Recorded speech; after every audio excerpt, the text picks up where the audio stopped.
આ તમે વિડીયોમાં જોઈ રહ્યા છો બીમાર અને અશક્ત ગૌમાતા કે જે છેલ્લી ઘડીઓ પોતાની ગણી રહ્યા છે, તેણે આજે રાત્રે આ વાછરડાને જન્મ આપ્યો અને એમના આચરણમાં દૂધ તો હોય જ ન શકે, એટલે કરુણા સેવક ગૌસેવા ચેરિટેબલ ટ્રસ્ટના ગૌસેવકો આ વાછરડાને અન્ય ગૌમાતાનું દૂધ પાઈ રહ્યા છે. જય ગૌમાતા, જય ગોપાલ.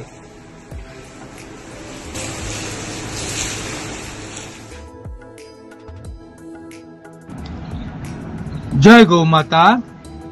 આજે તારીખ 13/11/2024 રોજ શ્રી રુદ્ર ગૌસેવા મિત્ર મંડળ ટ્રસ્ટના સહયોગથી કરુણા સેવક ગૌસેવા ચેરિટેબલ ટ્રસ્ટ, શ્રી રુદ્ર ગૌસેવા મિત્ર મંડળ ટ્રસ્ટ અને શ્રી રાજે ગૌસેવા ધૂન મંડળના ગૌસેવકોએ એક ગાડી લીલો ઘાસચારો સુરત પાંજરાપોળ આખાકોલ ગામની ગૌશાળાના ગૌવંશને અર્પણ કર્યો છે તથા આખાકોલ પાંજરાપોળની બીમાર ગૌવંશના શેડમાં બીમાર ગૌવંશની સાફ સફાઈ કરી તેમના પડખા ફેરવ્યા. તેમની સંપૂર્ણ સાફ સફાઈ કર્યા બાદ તેમને પાણી પીવડાવ્યું અને લીલો ઘાસચારો આપ્યો અને અશક્ત વાછરડાઓને ઉભા કરવાની સેવા પણ કરવામાં આવે છે. જય ગૌ માતા, જય ગોપાલ.